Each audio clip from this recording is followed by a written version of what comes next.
साठी तुम्ही आतुर झालेले आहात असे श्री जीवन आणि माझे लेखन या विषयावर माननीय समीर गायकवाड सरांचं व्याख्यान या ठिकाणी आयोजित करण्यात आलेलं आहे। त्याचबरोबर कार्यक्रमाची सुरुवात म्हणजे मराठी वाङ्मय मंडळाचं उद्घाटन उपस्थित मान्यवरांना विनंती करते की त्यांनी दीप प्रज्वलन करावं।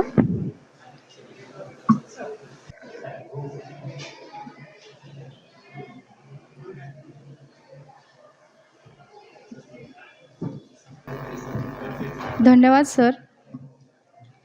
यानंतर आजच्या कार्यक्रमाचे प्रास्ताविक करण्यासाठी मराठी विभाग प्रमुख व उपप्राचार्य डॉक्टर सुहास पुजारी सरांना मी विनंती करते की त्यांनी आजच्या कार्यक्रमाचे प्रास्ताविक करावं। मराठी विभागाच्या अंतर्गत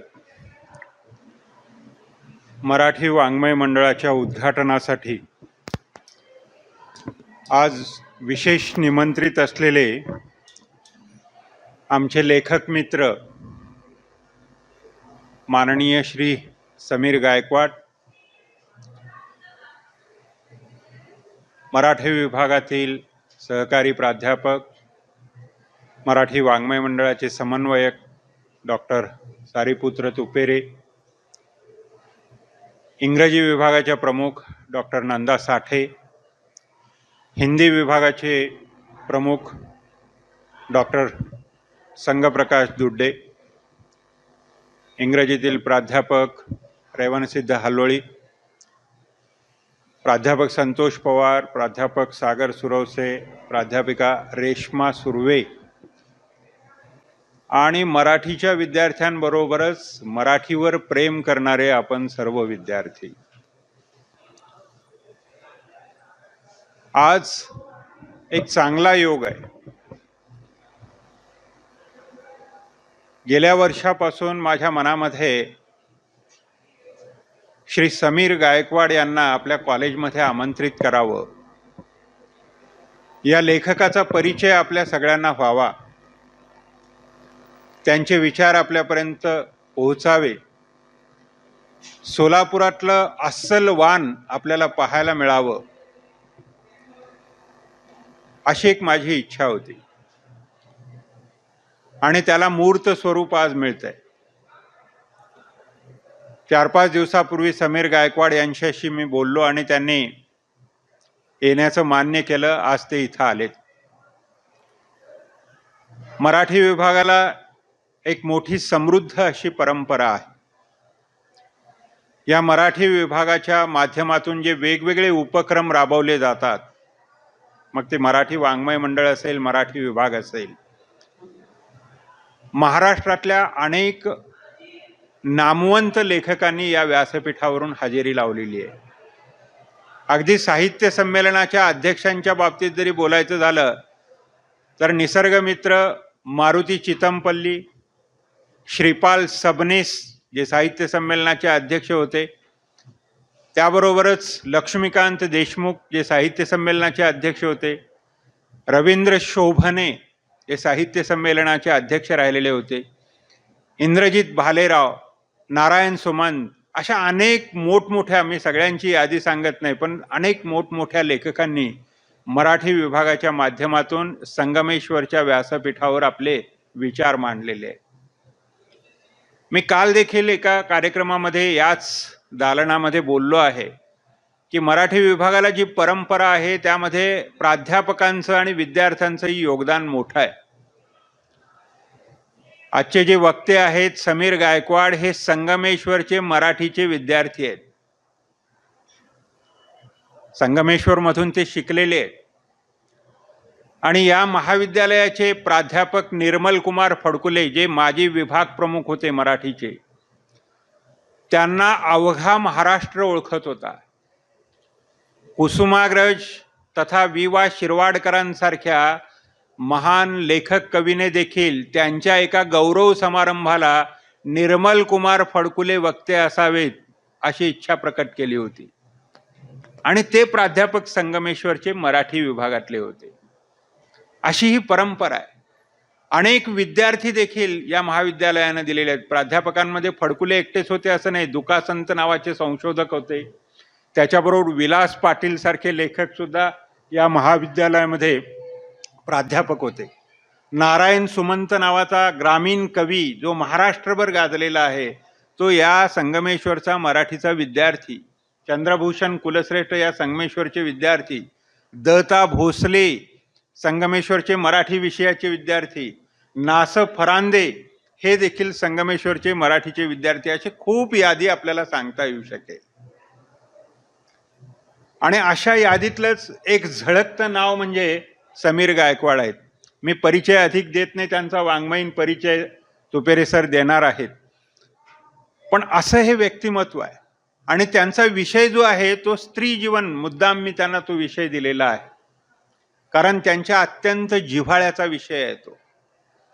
स्त्री जीवन आणि माझे लेखन असा विषय त्यांना दिला आहे, कारण त्यांच्या लेखनातून स्त्रियांच्या विषयीचे अनुभव प्रकट झालेले आहेत.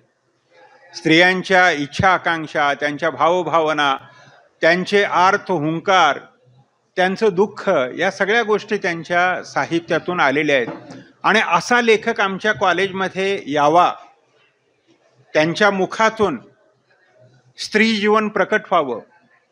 आणि हा लेखक असा आहे की त्यांनी केवळ स्त्री जीवन विषयक लेखन केलं नाही, तर स्त्रियांसाठी मोठं काम केलंय. रेड लाईट एरियाजमध्ये जाऊन स्त्रियांसाठी काम केलेलं आहे. प्रचंड काम केलेलं आहे. वेगळं विश्व आहे, वेगळं जग आहे, आणि वेगळा माणूस आहे, लक्षात घ्या. त्यांच्या लेखनातून कुठलीही कथा, त्यांचं मी आता ते अधिक माझ्यावर बंधनं यायला लागलीत परिचय त्यांच्याकडे असल्यामुळं, पण त्यांच्या लेखनामधून माणसाविषयीचं जे प्रेम आहे ना, ते इतकं स्वच्छ, इतकं अकृत्रिम स्वरूपात प्रकटलेलं आहे की ते पाहिल्यानंतर आपण त्या लेखनाच्या प्रेमात पडतो. अतिशय सुंदर लेखन त्यांनी झांबळच्या आणि खुलूसच्या माध्यमातून केलेलं आहे. ते सगळं लेखन वाचल्यानंतर त्यांचं मोठेपण जाणवतं. समाज माध्यमावर देखील ते सक्रिय आहेत. बऱ्याच विद्यार्थ्यांना कदाचित सोशल मीडियाच्या माध्यमातून ते पाहायला मिळाले असतील, वाचायला मिळाले असतील. असा एक गुणवंत लेखक आहे. आणि एका स्त्रियांच्या संदर्भात विशेषतः म्हणजे सामाजिक दृष्टिकोनातून जर स्त्री प्रश्नाकडे आपण पाहिलो तर आपल्याला असं लक्षात येतं की लिंग भेदभावाचा प्रश्न हा प्रामुख्यानं त्यांच्या जीवनाशी निगडीत आहे. आणि स्त्रियांच्या प्रश्नांच्या संदर्भात, स्त्री विचारांच्या संदर्भात आपण जेव्हा बोलू लागतो तेव्हा तो विचार एकांगी राहत नाही. तो बहुरंगी असतो, बहुआयामी असतो, अनेक विषयांना स्पर्श करणारा असतो. मानवी संस्कृतीच्या अनेक अंगांना तो जाऊन भेदणारा असतो. कारण स्त्री हा मानवी जीवनाचा अत्यंत अविभाज्य असा घटक आहे, किंबहुना मानवी जीवनाचा केंद्रबिंदू आहे. आणि अशा विषयावर अतिशय अभ्यासपूर्ण, अतिशय जिव्हाळ्यानं त्यांच्यामध्ये राहून कार्य केलेलं असं हे व्यक्तिमत्व आहे. इतरही त्यांच्या बऱ्याच कथा आहेत, त्या देखील वाचनीय आहेत. तुपेरे सर त्याबद्दल सांगतील. पण अशा लेखकाचा परिचय घडावा यासाठी म्हणून त्यांना निमंत्रित केलेलं आहे. एक चांगला लेखक आज संगमेश्वरमध्ये उपस्थित आहे आणि त्यांचे विचार तुम्हाला ऐकायला मिळावेत अशी आमची मराठी विभागाची प्रामाणिक इच्छा आहे. आमची तळमळ वेगळी आहे, लक्षात घ्या. आम्ही विद्यार्थ्यांसाठी अशी चांगली माणसं आणण्याचा प्रयत्न करतोय. पण दुर्दैवाची गोष्ट अशी की विद्यार्थ्याला हाताला धरून किंबहुना त्याच्या मानगुटीला धरून आम्हाला काय वेळेस वर्गात आणावं लागतं. हे दुर्दैव आहे. फक्त हाक दिल्यानंतर वर्ग भरायला पाहिजे, तसा वर्ग असायला पाहिजे, तसे श्रोते असायला पाहिजे. तरी देखील मी तुमच्या सगळ्यांचं कौतुक करतो. तुम्ही इथं उपस्थित आहात, मनापासून इच्छेनं उपस्थित आहात. तुमच्या सगळ्यांविषयी माझ्या मनामध्ये कौतुकाची भावना आहे. तुमचं अभिनंदन करतो तुम्ही इथं आलात त्याबद्दल. आणि एका चांगल्या लेखकाचे विचार आज तुम्ही ऐकणार आहात या उद्घाटनाच्या समारंभामध्ये. एवढं बोलून मी थांबतो. धन्यवाद.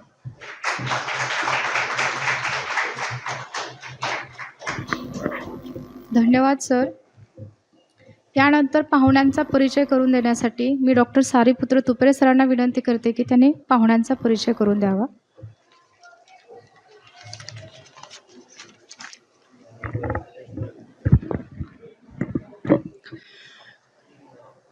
मराठी वाङ्मय मंडळाच्या उद्घाटन समारंभासाठी मंचावरती उपस्थित असलेले आजच्या कार्यक्रमाचे प्रमुख पाहुणे, माननीय समीर गायकवाड सर, आपल्या मराठी विभागाचे प्रमुख आणि कला शाखेचे उपप्राचार्य आदरणीय डॉक्टर पुजारी सर, मंचाच्या समोर उपस्थित सर्व प्राध्यापक वर्ग आणि माझ्या विद्यार्थी मित्रांनो, आताच पुजारी सरांनी आजच्या प्रमुख पाहुण्यांच्या सबंध व्यक्तिमत्वाचं आणि त्यांच्या कार्यकर्तृत्वाचं वेगळेपण जे आहे ते आपल्यासमोर मांडलेलं आहे. मी केवळ एक औपचारिक परिचय आपल्यासमोर ठेवणार आहे. खरं तर असं म्हटलं जातं की लेखकाचा परिचय स्वतंत्रपणे करून द्यायची गरज नसते. त्याच्या लेखनामध्ये आणि त्याच्या व्यक्तिमत्वामध्येच तो परिचय दडलेला असतो.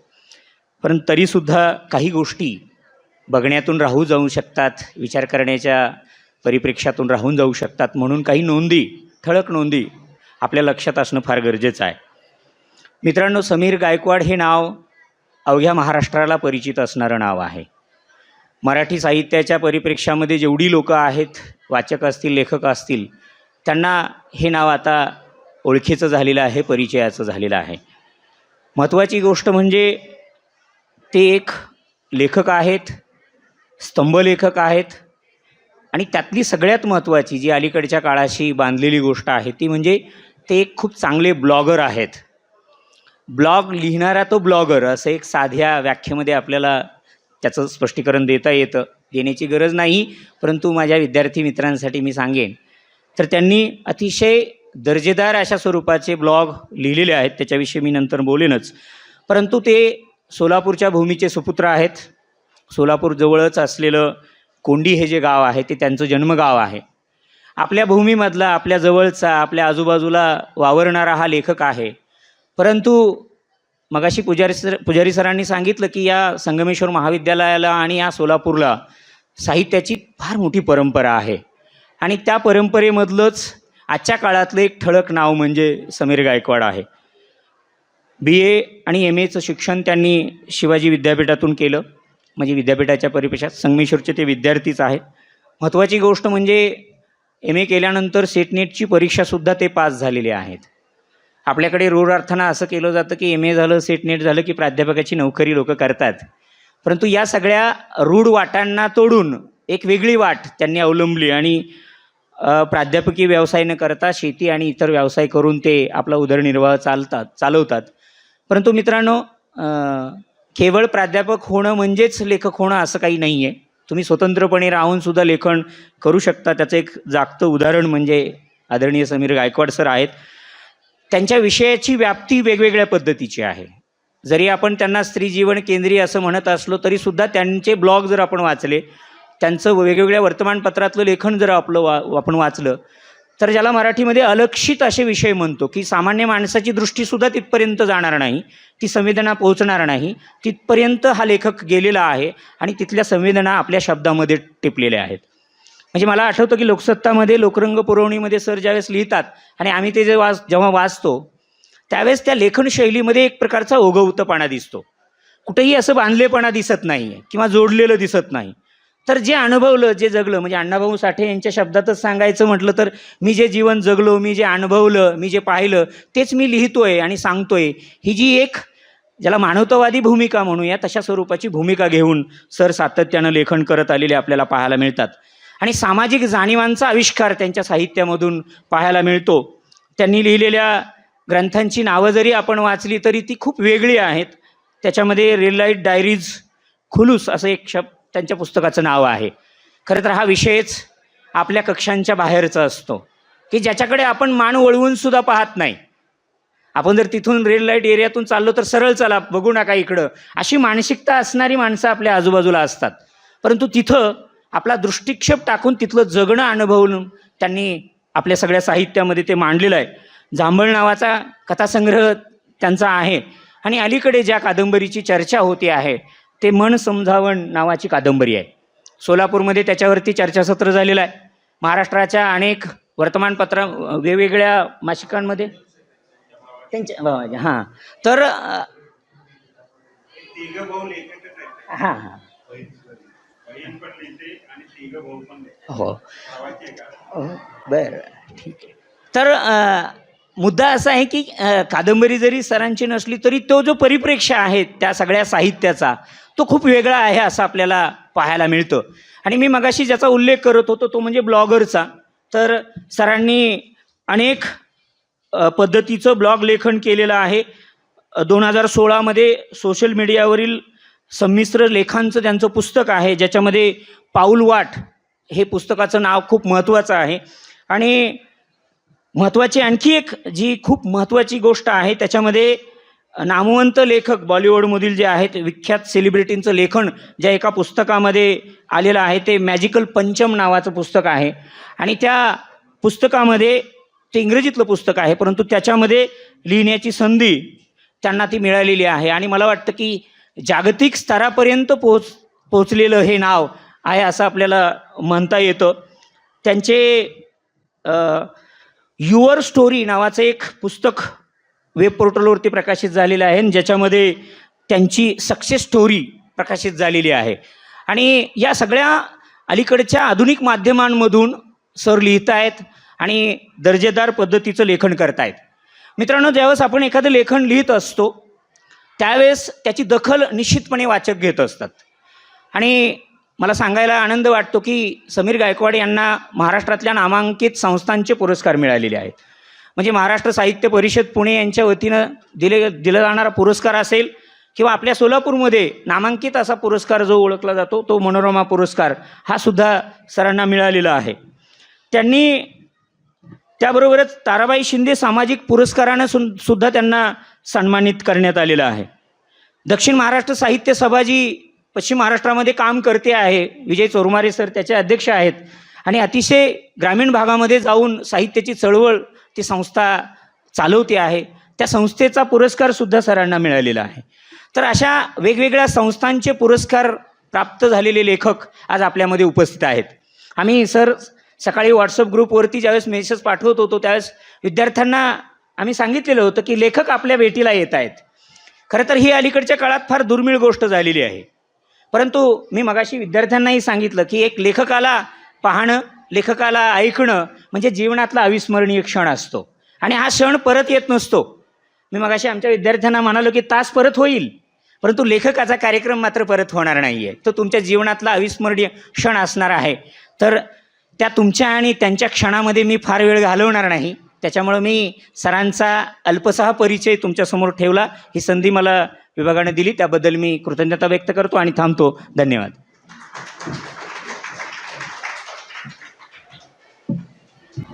धन्यवाद सर. यानंतर पाहुण्यांचा परिचय करून देण्यासाठी यानंतर अतिथी देवो भव या उक्तीप्रमाणे आलेल्या प्रमुख पाहुण्यांचं स्वागत करणं, सत्कार करणं हे आपलं आद्य कर्तव्य आहे. आणि त्यामुळे आजच्या कार्यक्रमाला प्रमुख पाहुणे म्हणून जे लाभलेले आहेत ते म्हणजे माननीय समीर गायकवाड सर यांचा सत्कार आदरणीय डॉक्टर सुहास पुजारी सरांनी करावा असं मी त्यांना विनंती करते.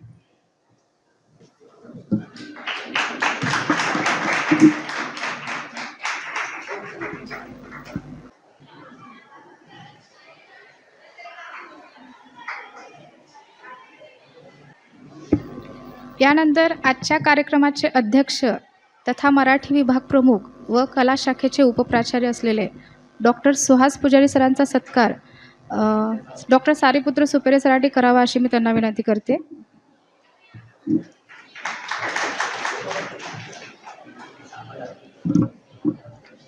धन्यवाद सर.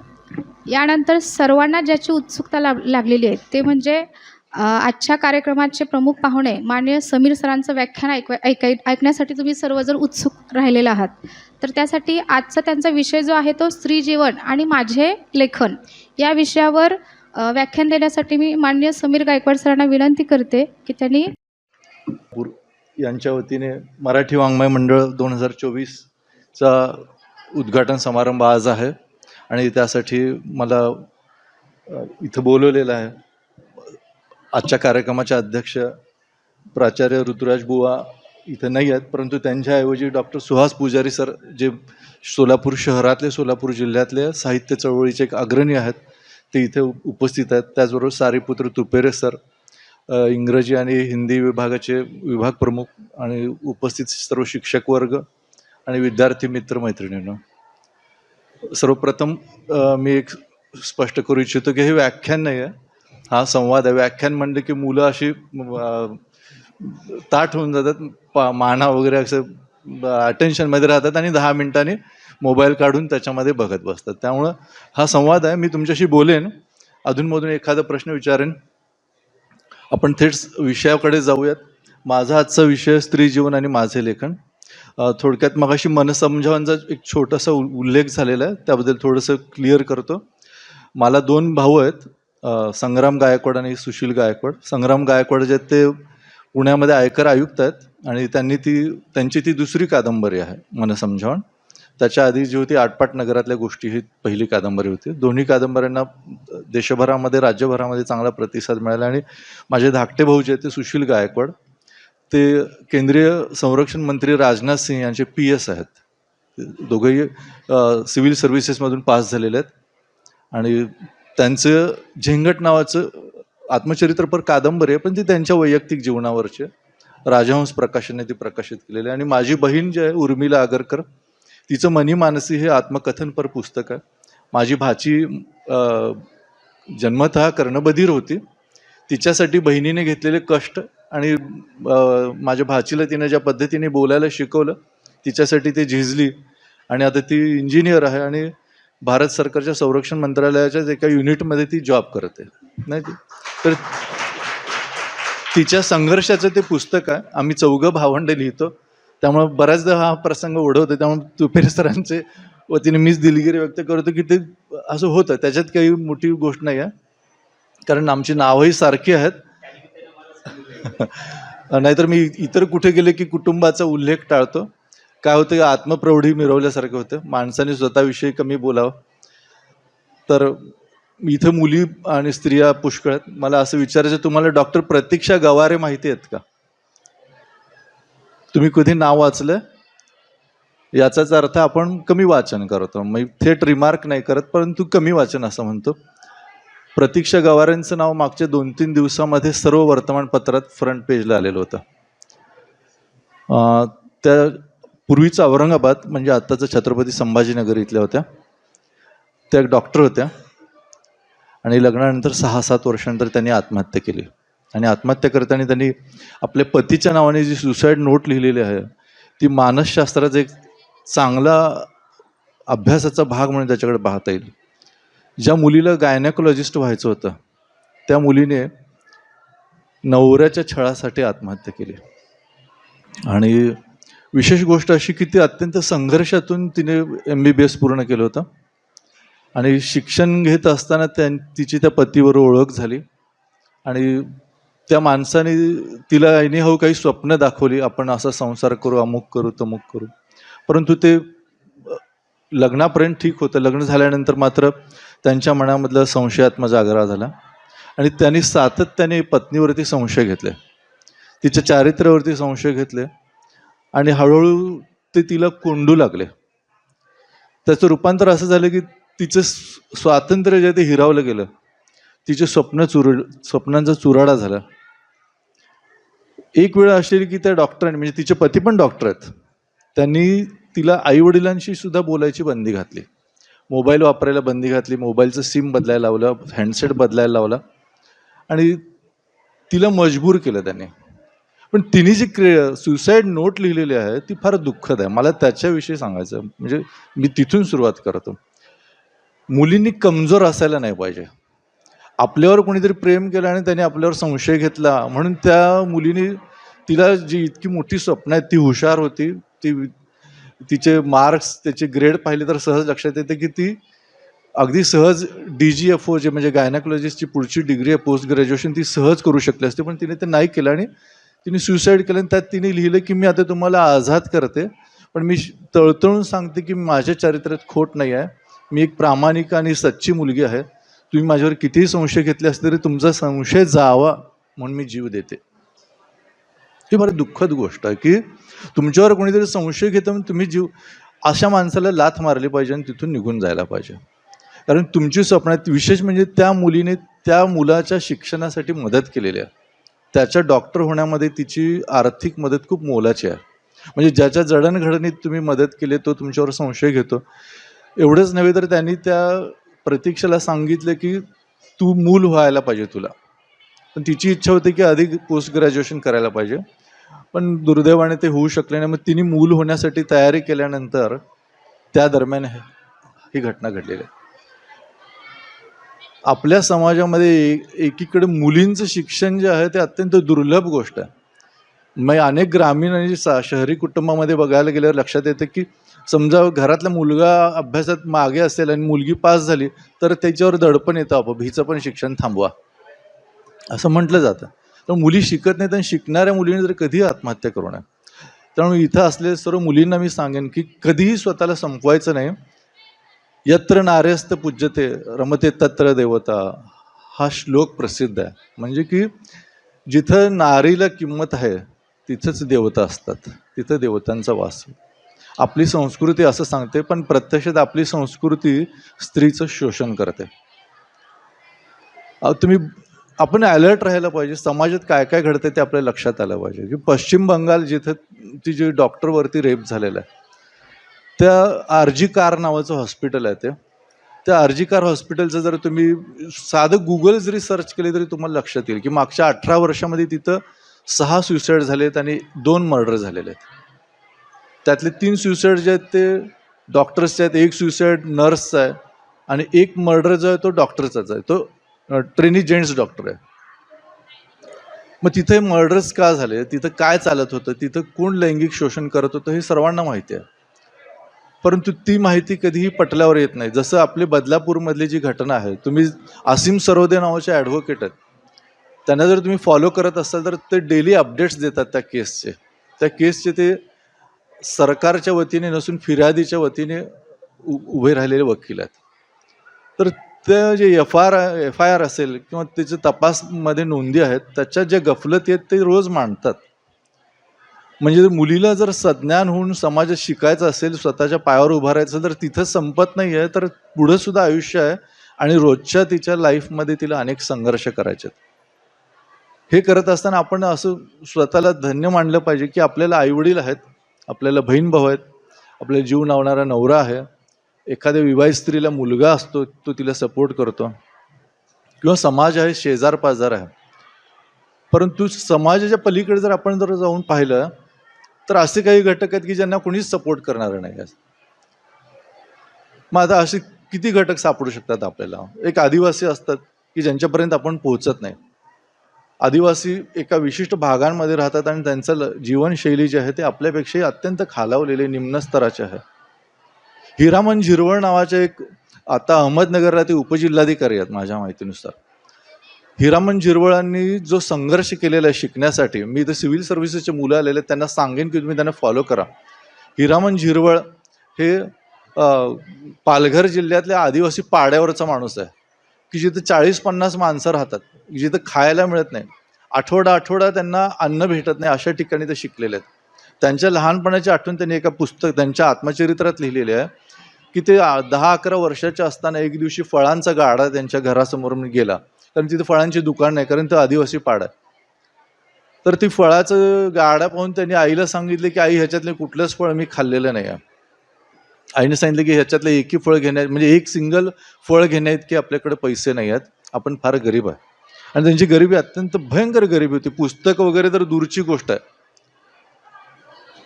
पण त्यांनी ठरवलं की कधी ना कधी आपण ह्या सर्व गोष्टींचा जीवनामध्ये उपभोग घ्यायचा. आणि ते त्या दिवशी घरी जाऊन खूप रडले आणि त्या आईने सुद्धा सांगितलं की बाळ हिरामन, याचे दुःख करण्यासारखं काही नाही, तू शिकलं पाहिजेस आणि तू पुढे गेलं पाहिजे.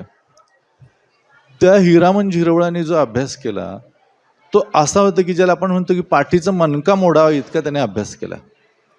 आणि त्यांनी MPSC UPSC दोन्ही परीक्षा दिल्या. UPSC ते सिलेक्ट झाले. त्यांची पहिली पोस्टिंग जी होती ट्रेनिंगमधली ती पुण्यातली होती. त्यांनी ट्रेनिंगच्या पहिल्या दिवसानंतर त्यांना जेव्हा अपॉइंटमेंट झाली, तहसीलदार, नायब तहसीलदार बहुतेक त्यांची पहिली पोस्ट, त्या ठिकाणी तिथं ऑफिसच्या पहिल्या दिवशी त्यांच्या टेबलावरती 3 सफरचंद एका ट्रेमध्ये आणून ठेवलेले होते.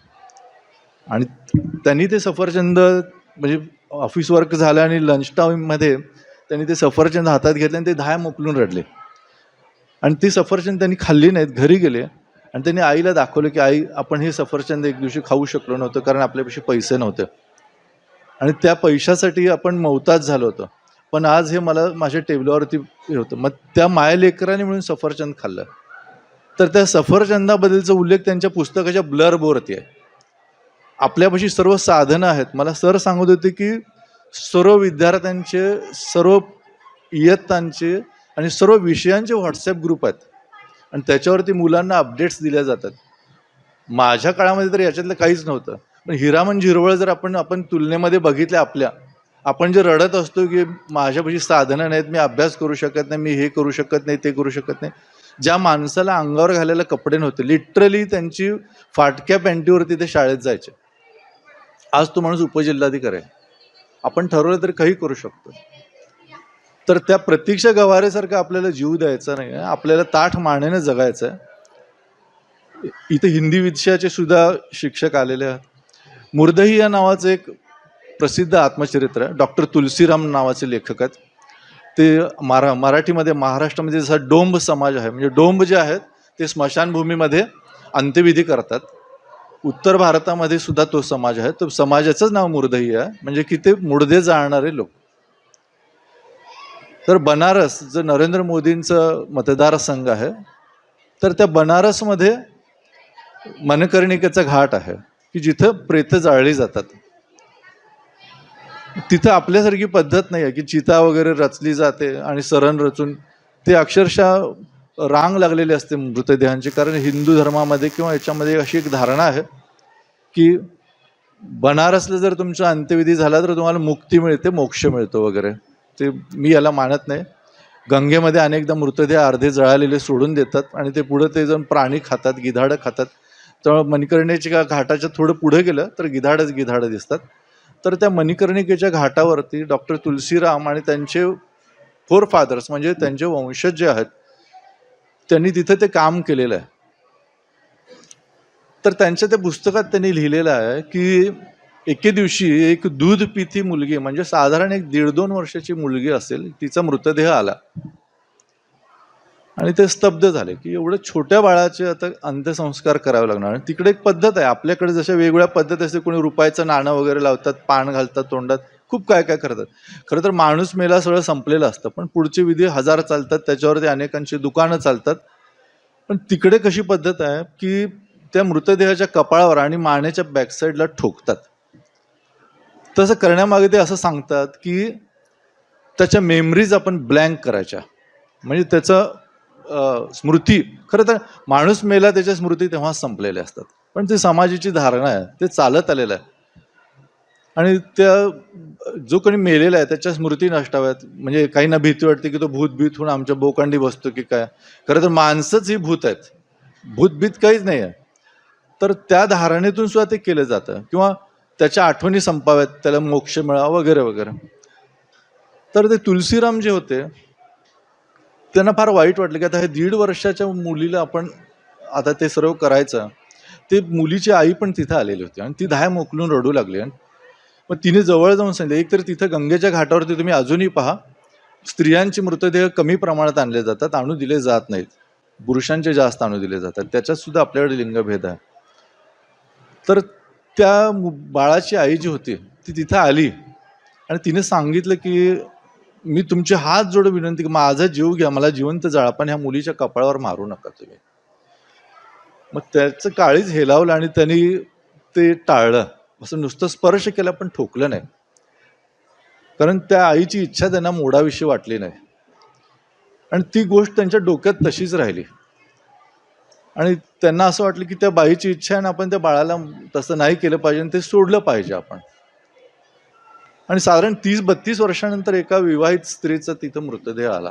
तेव्हा ते थकले होते, म्हातारे झाले होते, म्हणजे 50च्या पुढे गेल्यानंतर ती घटना आहे. आणि ती आधीची घटना ते 20शीत असतानाची. आणि ती जे नातेवाईक वगैरे होते त्यांच्यावरून त्यांच्या लक्षात आलं की ही तीच बाई आहे की ज्या बाईच्या मुलीचा मृतदेह छोट्या बाळाचा आपण ठोकलेला नव्हता. आणि त्या बाईबरोबर काही मुली आलेल्या होत्या, नातेवाईक होते, आणि एक साधारण 25शीतली मुलगी होती आणि ती खूप धाय मोकलून रडत होती. त्यांनी ते सर्व ठोकलं वगैरे तिच्या कपाळावरती, मानेवरती. आणि मग ती मुलगी जवळ आली आणि तिने सांगितलं की ही माझी आई आहे. मग त्यांच्या असं लक्षात आलं त्यांनी चौकशी केली त्या कुटुंबाबद्दल, तर त्या बाईची दुसरी डिलिव्हरी झाली होती 1.5-2 वर्षानंतर आणि तिला परत मुलगीच झाली होती आणि त्या बाळंतपणात तिच्यावरती BP लो होऊन तिच्यावरती मानसिक आघात झाला आणि ती वेडी झाली होती. ती जन्मभर वेडी होती आणि ती जी मुलगी जन्माला आली होती त्या मुलीने तिला सांभाळलं होतं. मग त्याला असं प्रश्न पडला की आपण त्या बाळाला ठोकलं नाही, तिच्या ज्या मेमरी राहिल्या त्याच मुलीने पुनर्जन्म घेऊन आईची सेवा केली का? स्त्री ही अशी असते, स्त्रीची माया कधीच संपत नाही, ती कधीही माया तिची तुटत नाही. आई असो, बहीण असो, मुलगी असो. माणूस मेल्यावरती सुद्धा जोपर्यंत मुली येऊन त्याच्या मृतदेहावरती रडत नाहीत तोपर्यंत त्याचं कुटुंब त्याची असं मानत नाही की याचं आत्म्याला शांती मिळाली. स्त्री ही आपल्याला घडवते, जगवते, ते आपण सर्व विसरलेलो आहोत.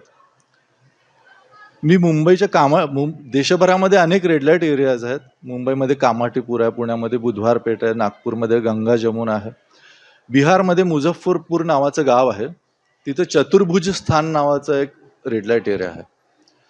तर चतुर्भुज स्थान आता नावच त्याचं असं, चतुर्भुज केलं म्हणजे मराठीमध्ये तुम्हाला लक्षात येत असेल की पकडलं किंवा एखाद्याचं लग्न लावलं तरी चतुर्भुज केलं असं म्हणतात. तर वास्तवात तो जनक राजाचं जे राज्य होतं मिथिला, त्या जनक राजाच्या राज्यातलं ते गाव आहे, ते तेव्हापासूनच आहे. आणि त्याच भागामध्ये आम्रपाली राहत होती कधी काळी. आम्रपाली तुम्हाला माहिती आहे की नाही माहिती नाही, परंतु तुम्ही गुगल सर्च करा, वाचत जावा. आम्रपालीला पहिली नगरवधू असं म्हटलं जातं. म्हणजे त्या नगराच्या लोकांच्या सुख शांती समाधानासाठी तिने समर्पण केलेलं आहे. पण नंतर ती बौद्ध भिक्खुणी झाली. इथं सारीपुत्र तुपेरे सर आहेत. सारीपुत्रचा अर्थ माहिती आहे का तुम्हाला? गौतम बुद्धांचे 2 लाडके विद्यार्थी होते, म्हणजे त्यांचे लाडके शिष्य होते. त्यातले सारीपुत्र हे मुख्य पहिले. बुद्धांनी त्यांच्या आयुष्यात एकही नियम मोडला नाही, परंतु एक नियम त्यांनी सारीपुत्रासाठी मोडलेला आहे. जेव्हा सारीपुत्र गंभीर आजारी पडले, सारीपुत्रांचं निधन बुद्धांच्या जवळपास 6-7 महिने आधी झालेलं आहे. सारीपुत्र जेव्हा गंभीर आजारी पडले, त्यांना जे औषधोपचार पाहिजे होते त्याच्यामध्ये लसूण हा एक महत्वाचा घटक होता. आणि बुद्धांच्या तत्वज्ञानामध्ये जे काही आहार वर्ज्य केलेले त्याच्यात लसूण आहे. मग वर्ज्य केलेली गोष्ट खायची नाही असं सारीपुत्रांनी सांगितलं की महात्मा बोधिसत्वांनी सांगितलंय की हे मला द्यायचं नाहीये, त्यामुळे मी हे घेत नाही. मग बुद्धांपर्यंत ती माहिती गेली आणि सांगितलं की आपला हा एवढा महत्वाचा आणि ज्ञानी शिष्य आजारी पडलाय, तो अंथरुणाला आहे आणि तो ते खात नाही, केवळ तुमचं आपण ते निर्धारित केलेलं आहे. बुद्धांनी ते मोडलं आणि त्यांनी सांगितलं की हे याला दिलं पाहिजे, पण तरी ते बरे झाले नाहीत. आणि ते आपला प्रिय शिष्य गेल्यानंतर बुद्धही गेले. नंतर आपण आम्रपालीबद्दल वाचलं तर असं लक्षात येईल की ती त्या भागातली होती. तर त्या चतुर्भुज स्थानामध्ये देश स्वतंत्र झाल्यानंतर अनेक पक्षाचे खासदार झालेले आहेत, सर्व पक्षांचे आहेत. भारतीय जनता पक्ष आहे, बिहारमध्ये जे राष्ट्रीय समाजवादी पक्ष आहेत ते आहे, RJD आहे, या सर्वांचे खासदार तिथं होऊन गेलेले आहेत. पण तिथली बेसिक समस्या जी आहे ती कुणीच दूर केलेली नाही. ती म्हणजे तिथं चालत असणारं नाचगाणं. तिथं बोर्ड लावलेले आहेत घरांच्या बाहेर की किती वाजल्यापासून किती वाजेपर्यंत इथं बैठक चालते आणि कोण गाणं म्हणणार आणि तिचं नाव काय. तर ते पद्धत आहे. परवीन सुलताना नावाच्या गायक आहेत, तुम्ही त्यांचं एक प्रसिद्ध कुदरत नावाच्या सिनेमामध्ये हमें तुमसे प्यार कितना एक गाणं होतं. तर त्या परवीन सुलतानाच्या आवाजात गाणारी एक बाई मला तिथं भेटलेली होती त्या चतुर्भुज स्थानामध्ये. तर तिनं असं सांगितलं होतं की तिला तिच्या जन्मदात्या बापाने विकलेलं होतं आणि तो दर महिन्याला तिथून पैसे घेऊन जायचा तिच्याकडून आणि तो फक्त पैसे नेण्यापुरता यायचा. आणि एके दिवशी तिच्या बहिणीचं लग्न होतं आणि ही तिथे गेली होती, तर गावातल्या सर्व लोकांनी मिळून तिला मारलं होतं. त्या मुलीकडचे पैसे चालतात, तिचं सर्व चालतं, पण ती चालत नाही. का? तर कलंक लावलेलं असतं. आता स्त्रीला कलंक लावणार म्हणजे ती वेश्या आहे किंवा वाईट चालीचे बदफैल आहे असं म्हणणार म्हणजे आपणच. मग तिच्याकडे जाणारं कोण आहे? स्त्रीकडे, त्या वेश्यांकडे कुठली बाई तरी जात नाही. आपल्या सर्वांच्या कोणाच्या तरी घरातले बहीण, भाऊ, बाप, मुलगा असंच कोणीतरी जातं. हे आपण बंद करत नाही. तुम्ही पुण्यात जर गेला असेल बुधवारपेठ भागामध्ये, मी जा असं म्हणत नाही, परंतु तिथे दगडूशेठ हलवाई गणपतीचं मंदिर आहे. त्या मंदिराच्या बॅकसाईडला ती वस्ती आहे, तिथं तो मोठा रेड लाईट एरिया आहे. या भागामध्ये जी मुली आहेत ते कुठून येतात? तर पश्चिम बंगालमधून सगळ्यात जास्त मुली आणल्या जातात. तर पश्चिम बंगालमधून कुठून आणल्या जातात? तर 24 परगणा नावाचा जिल्हा आहे. हा 24 परगण्याचे 2 भाग आहेत, नॉर्थ आणि ईस्ट. तर संदेशखाली नावाचं गाव मध्यंतरी चर्चेत आलं होतं, माहिती आहे तुम्हाला?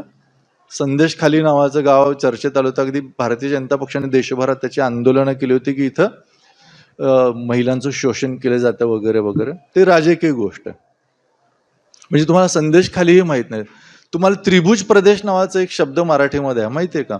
म्हणजे जिथं समुद्र आणि नद्या आणि खाड्या सगळे एकत्र येतात आणि जिथे दलदलीसारखं प्रदेश तयार होतो तो त्रिभुज प्रदेश म्हणलं जातं. काझीरंगा अभयारण्यापासून पुढे गेले तर त्या 24 परगणापर्यंत सगळा त्रिभुज प्रदेश आहे. अत्यंत दलदलीचा भाग आहे तो, आणि त्या भागामध्ये अन्न वगैरे काही भेटत नाही, राहायची मुश्किल आहे, तरीही काही लोक राहतात. तर तो बांगलादेशच्या सीमेला लागून असलेला भाग आहे. आपलं पश्चिम बंगाल आणि बांगलादेशमध्ये भयंकर तणावाची स्थिती आता सुद्धा आहे, पूर्वीपासूनच आहे ती. तर त्या बांगलादेशातून ते मुली आणल्या जातात. ते कशा आणतात? तर त्याचे एस्कॉर्ट एजंट असतात, ते जाऊन घेऊन येतात. काहींना टिप्स दिलेले असतात. काही माणसं जसं आपल्याकडं तुम्हाला ऊसतोड कामगार माहीत असतील, ते तरी माहीत असतील का नाही माहिती? कुठल्या जिल्ह्यामध्ये जास्त आहेत ऊसतोड कामगार? कुठल्या जिल्ह्यात? बीड जिल्ह्यात, बरोबर. बीड जिल्ह्यामध्ये ऊसतोड कामगार सर्वात जास्त. त्याच्या खालोखाल अहमदनगर आहे, त्याच्या खालोखाल लातूर, उस्मानाबाद, आणि आपण शेवटी येतो त्याच्यामध्ये. तर ते ऊसतोड कामगारांमध्ये सुद्धा एक प्रॉब्लेम असा की म्हणजे स्त्रियांचा गर्भाशय काढत होते. जवळपास 2 दशकं ते चाललं. आत्ता सध्या ते कमी झालेलं आहे. म्हणजे की त्या बाईला पिरियड येऊ नये, म्हणजे तिला पिरियड आला तर ती काम कमी करेल, काम कमी केलं तर ते ऊसतोड कमी होईल आणि ते उत्पन्न कमी येईल. जवळपास 42-43% बायकांचे गर्भाशय त्या 2 दशकामध्ये काढलेले आहेत. आणि तो मुंडे नावाचा एक डॉक्टर होता परळीमध्ये, तो हे उद्योग करायचा. आणि अनेक अशा गोष्टी आहेत त्याच्यामध्ये. तर जसे ऊसतोड कामगारांची एक स्ट्रॅटेजी असते की ऊस तोडीच्या नंतर जे मधला पार्ट आहे टाईमचा, त्या काळामध्ये ते खेड्यांमध्ये फिरतात आणि रिकाम्या बायका किंवा ज्या गरजू आहेत त्यांना ते शोधत असतात, त्यांना शोधून आणतात आणि ते काम देतात. तसं तिथं रितसर एस्कॉर्ट एजंट आहेत, ते बांगलादेशमध्ये जातात आणि ज्या कुटुंबात 5-6 मुली जन्माला आलेल्या आहेत किंवा ज्याला विधवा झालेल्या आहे, घरामध्ये 2-3 बायका आहेत, घरात करता पुरुष नाही आहे, तिथे जाऊन ते त्या बायकांना गळ घालतात आणि ते मुली वगैरे रितसर आणतात त्यांचे सौदे होतात. आणि तिथं केजेस आहेत, म्हणजे की असे खुराडे आहेत, त्या खुराड्यांमध्ये मुलींना ठेवलं जातं आणि त्या मुली नंतर आणून ते देशभरामध्ये फिरवल्या जातात, विकल्या जातात. नंतर त्या एकदा त्याच्यामध्ये आल्या की ते ऋतून बसतात, त्या बाहेर जाऊ शकत नाही. आश्चर्य वाटेल की म्हणजे ज्याला देवभूमी म्हणतो आपण, उत्तराखंड, हल्दयानी नावाचं गाव आहे तिथं सुद्धा हे चालतं. तिथं मला एक अत्तर लावणारी बाई भेटलेली होती की म्हणजे अत्तराचे वेगवेगळे वास असतात. मोगरा आहे, चमेली आहे, गुलाब आहे, इंग्रजी नावांची तर अनेक अत्तर आहेत. तर ती मधुबाई, तिचं ना मधु नारंग तिचं पूर्ण नाव. तर ती येणाऱ्या जाणाऱ्या प्रत्येकाला अत्तर नाही लावायची, ती ठराविक लोकांना अत्तर लावायची आणि ती आतमध्ये सोडायची, म्हणजे मुलींकडे जाणार आहे किंवा तिच्या कस्टमर्सकडे जाणार आहे. तर ती काय करायची, तर ती हे बोट जे आहे ते अत्तराच्या फायामध्ये हे करायची आणि ते इथं तळहाताला लावायची आणि ती समोरच्या माणसाच्या कानापाशी किंवा तळहाताला लावायची.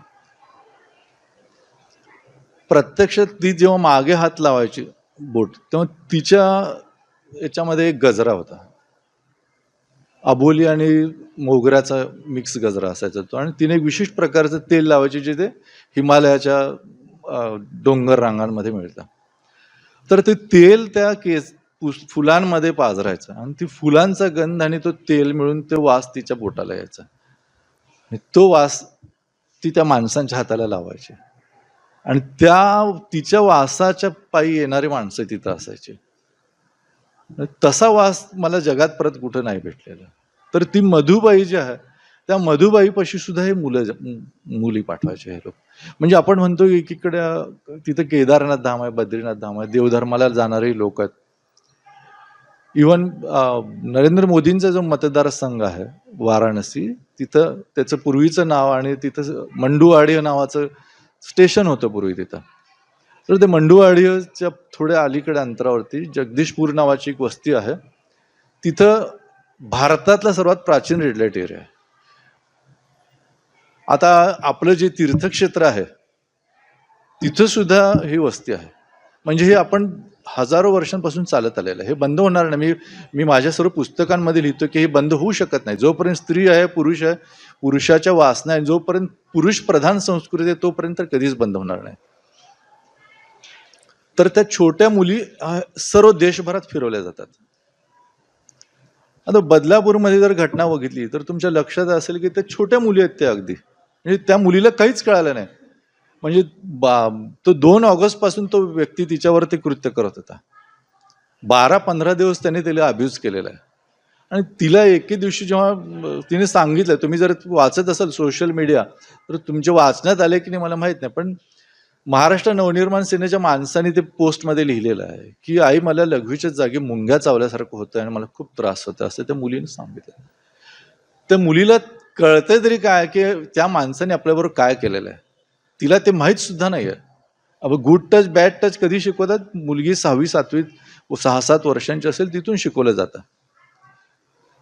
तर त्या मुलीला डॉक्टरांकडे नेल्यावर डॉक्टरांनी सांगितलं, पण त्या मुलीचे पालक तोपर्यंत तयार नव्हते हे सर्व गोष्टी करायला. त्या डॉक्टरांनी त्यांना इन्सिस्ट केलं की तुम्ही तक्रार द्या, म्हणजे तुम्हाला त्या शाळेत अजून कोणतरी सापडेल. आणि मग नंतर दुसरी मुलगी पण सापडली, ती त्याच वयोगटातली आहे. म्हणजे ते चिमुरडे हे जो शब्द वापरतो आपण, एखाद्या पुरुषाला असं का वाटतं की आपण 4 वर्षाच्या मुलीबरोबर संभोग करावा, सहवास करावा, समागम करावा? कारण ते विकृतीच्या पलीकडे गेलेले असतात.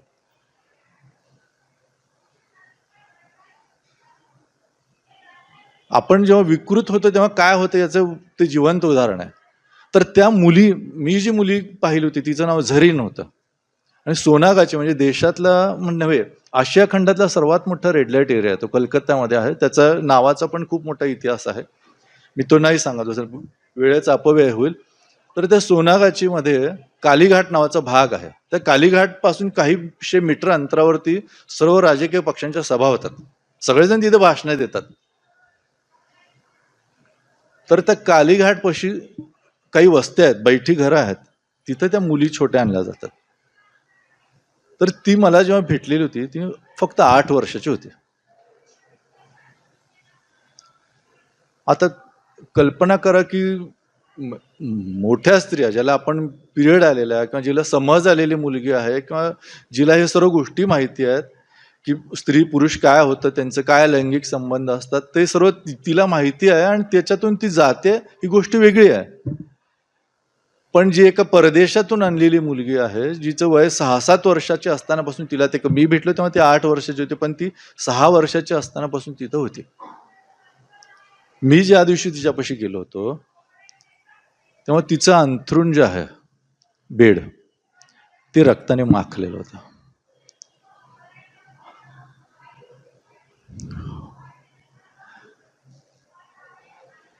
तिला काहीच कळालेलं नव्हतं तिच्याबरोबर काय होतं आणि काय नाही. माझ्याबरोबर एक बंगाली ट्रान्सलेटर होता, अनुवादक होता. तो तिला प्रश्न विचारत होता, मी जे विचारेल ते, पण ती उत्तर द्यायच्या मनस्थितीतच नव्हती. 4-4:30 वाजताची वेळ असेल, तिच्या हातामध्ये खेळणं होतं, एक बाहुली तिच्या हातामध्ये होती. आणि तिला मी प्रश्न विचारतो, नंतर मला माझीच लाज वाटली. माझ्या घरामधली माझी मुलगी बोर्नविटा पिते, मी तिला मांडीवर घेतो, बसतो, पण त्या मुलीला अशा घटनांना सामोरं जावं लागतं की असे पुरुष, की छोट्या वयाची मुलगी तिथं आहे म्हणून जवळपास दिवसाला 20-25 माणसं तिच्याकडे यायची.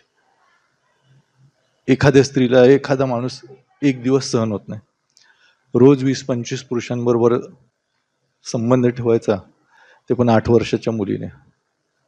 आपण कुठे गेलेलो आहोत? आपल्याला आपली लाज वाटत नाही. तर तिला ते स्टिरॉइड द्यायचे, मी नाव नाही सांगत कारण मला अनेक जणांनी नंतर माझ्या संवादानंतर सांगितलं की लोक ध्यानात ठेवतात, त्याचा सुद्धा गैरवापर होऊ शकतो. ते एक विशेष स्टिरॉइड आहे जे आता डॉक्टर सुद्धा सर्वांना लिहून देतात. कोविड काळामध्ये ते अनेकांना लिहून दिलेलं आहे. माझं अपूर्वी औषधांचं दुकान होतं, माझ्या इथं पण मी ते विकलेले आहेत. तर त्याचा एक साईड इफेक्ट आहे, ते पेनकिलर आहे. पण त्याच्यामुळे होतं काय की सूज येते शरीराला आणि काही जे मांसल भाग आहे तो सुजल्यासारखं वाटतं. तर त्या मुलीला वयाच्या 4थ्या वर्षापासून ते देत होते. तर गंमत अशी की ते 2 मिलीग्रॅमचा डोस प्रौढ पुरुषांसाठी म्हणजे आपल्या सर्वांच्यासाठी, आणि लहानांना ते देतच नाहीत. आणि त्याचं व्हेटरनरी डोस पण येतो. व्हेटरनरी म्हणजे माहिती आहे ना, जनावरांसाठी तो 50 mgचा म्हणजे 25 mgचा डोस होतो जनावरांसाठी, बैल, म्हैस, उंट या प्राण्यांसाठी. तर त्या मुलीला ते 50 mgचे टॅबलेट्स द्यायचे, म्हणजे जनावराच्या पण दुप्पट. तिचं अंग सुजलेलं होतं, म्हणजे छाती, मांड्या, दंड, जेणेकरून त्या येणाऱ्या जो कोणी नालायक असेल त्याला ते सर्व प्लेजर मिळावं, आपण काय करतोय काय नाही ते त्याला कळावं. पण त्याचा आणखीन एक साईड इफेक्ट असा आहे की त्या स्टिरॉइडमुळे तुमचे सेन्सेशन्स जातात. त्या मुलीला कितीही रक्तस्राव झाला तरी कळत नव्हतं. ती म्हणजे एक लोळागोळा झालेलं अचेतन शरीर तिचं पडून असायचं, आणि माणसं यायची जायची, म्हणूनच तिचं बेड रक्ताने माखलेलं होतं.